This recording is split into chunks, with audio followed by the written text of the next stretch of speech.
Bonjour tout le monde. Aujourd'hui, je vais vous parler de l'activité physique. Je vais vous mettre dans une situation, on va aller directement sur le site d'adosanté.org pour aller voir qu'est-ce qu'il nous propose comme situation. Donc, ça prend toujours un instant.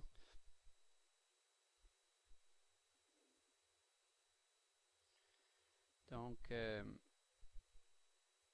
lorsqu'on arrive sur le site d'Ado Santé, il nous propose une mise en situation, donc une histoire de Marc et de Sophie.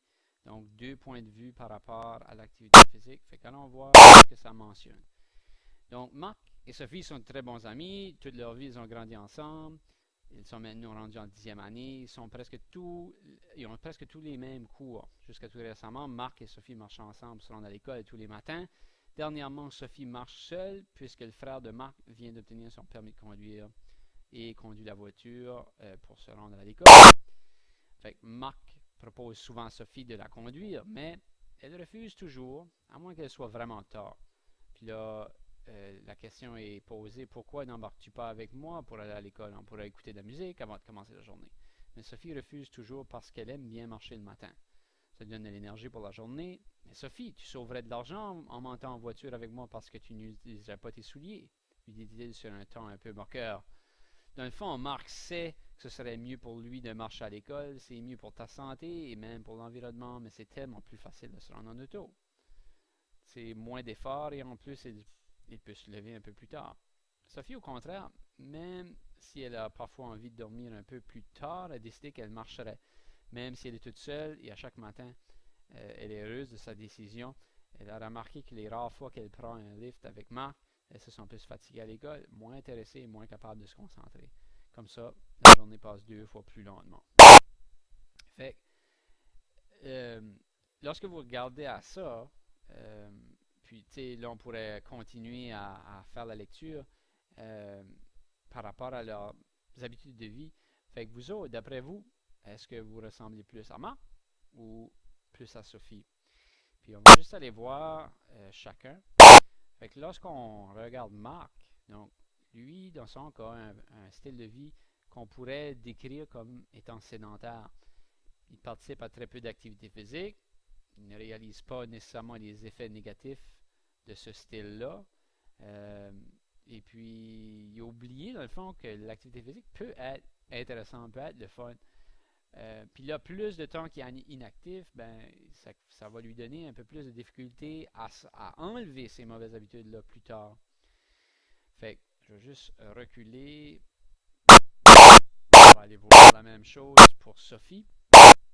Fait que, dans le fond, si on fait la comparaison, ben, Sophie a de bien meilleures chances à rester en bonne santé à long terme à cause de son style d'activité ou de vie qui est plus actif. Puis pour elle, c'est une valeur ajoutée de faire de l'exercice le matin. Elle trouve que elle est plus réveillée, elle trouve que la journée passe plus vite, donc ça lui donne certains bienfaits. Maintenant, retournons à la présentation PowerPoint. Donc, il est certain que vous avez vu depuis que vous êtes tout petit qu'il y a plusieurs bienfaits à l'activité physique. Entre autres, c'est certain, on a une meilleure santé, on a une meilleure condition physique, une amélioration de notre posture ou même de notre équilibre. On peut même avoir une meilleure estime de soi. Ça nous permet d'avoir un meilleur contrôle de notre poids.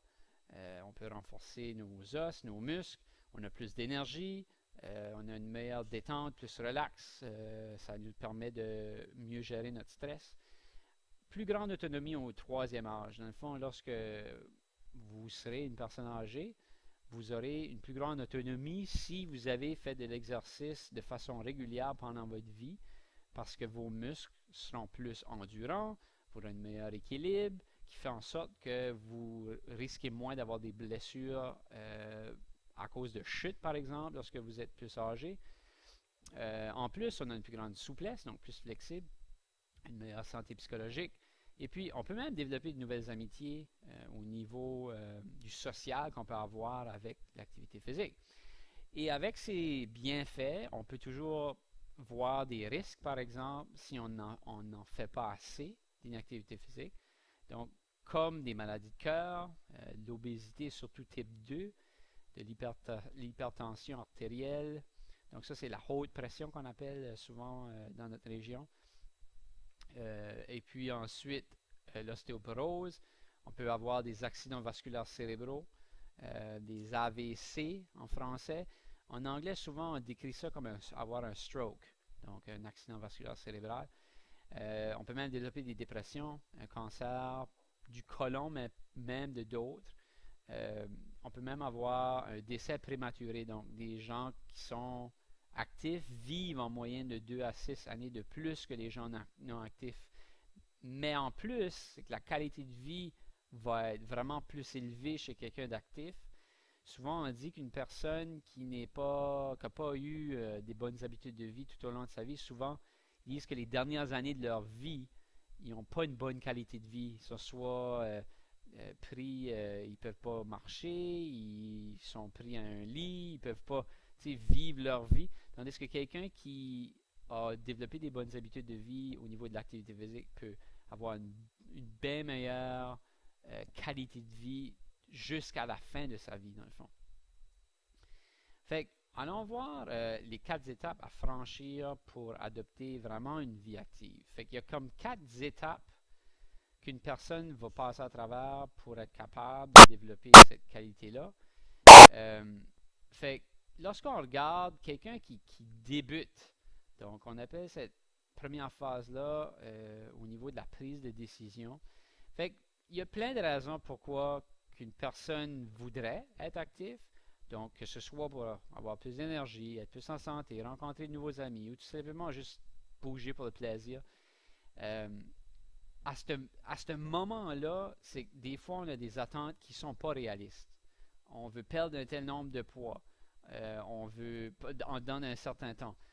On veut être capable de, je sais pas, là, avoir beaucoup plus d'énergie que la journée d'avant parce que tu n'as pas fait d'exercice. Ben, souvent, c'est que ce n'est pas réaliste. Il faut le faire de façon progressive. Il faut être patient. Puis avec le temps, lorsque tu deviens plus habitué à faire l'exercice, tu vas avoir plus d'énergie, tu vas avoir plus d'endurance, tu vas récupérer plus vite après un effort. Et puis lorsque, tu sais, on a pratiqué de l'activité physique 1, 2, 3 fois dans les derniers jours, ben, c'est que là, on est dans la phase d'essai. Là, toutes les occasions, ben, c'est donc profite de cet engouement-là, il y a un avantage, on est plus actif, tu vas mieux dormir, tu vas te sentir, tu sais, là, plus en forme. Puis là, identifier les activités que tu aimes le plus, donc ou les endroits où tu aimes le plus pratiquer. Puis là, même des fois avec qui. Des fois, ça se peut que vous aimez vous entraîner avec quelqu'un d'autre. Puis là, peut-être, vous allez découvrir qu'il y a certaines contraintes, certains obstacles qui peuvent vous empêcher de bouger. Donc, parfois, si c'est quelque chose qui a un effort davantage, qui demande plus d'organisation, ou peu importe, donc c'est de trouver des stratégies qui vont vous permettre d'avancer quand même puis de faire de l'activité physique. Troisième étage, là, ou phase, on est rendu au niveau du maintien. Donc, cette étape-là est vraiment cruciale. Donc, tu es actif depuis un certain temps, mais des fois, il peut y avoir des événements qui rendent que c'est plus difficile à maintenir ces bonnes habitudes-là. Donc, je sais pas, tout d'un coup, un ami qui était pas, c'était pas prévu qu'il arrive, là, il vient, il y a une émission de télévision que tu ne veux pas manquer, il fait trop froid, il peut y avoir certains obstacles là, à ce moment-là. Donc, avec ces obstacles-là, ça peut nous amener à faire un décrochage. Donc, c'est peut-être de trouver des stratégies pour faire certain qu'on n'oublie pas ou on arrête de faire ces choses-là. Donc, c'est de se fixer un objectif qui est réaliste qui vont t'amener à être plus motivé. Puis rendu à la fin, c'est là où c'est adopté. C'est une habitude de vie qu'on fait de façon routinière. Donc, puis là, c'est des gens que c'est intégré. Là. Dans votre vie, vous allez bouger. Il n'y a pas grand-chose qui va vous empêcher de faire régulièrement de l'activité physique. Mais, tu sais, il peut y avoir des fois où tu ne peux pas vraiment faire de l'activité physique, mais ça demeure quand même une priorité. Puis tu y reviens aussitôt que tu peux lorsque tu as la chance. Puis cette habitude-là, ben, vous allez en bénéficier à court terme, mais aussi à long terme.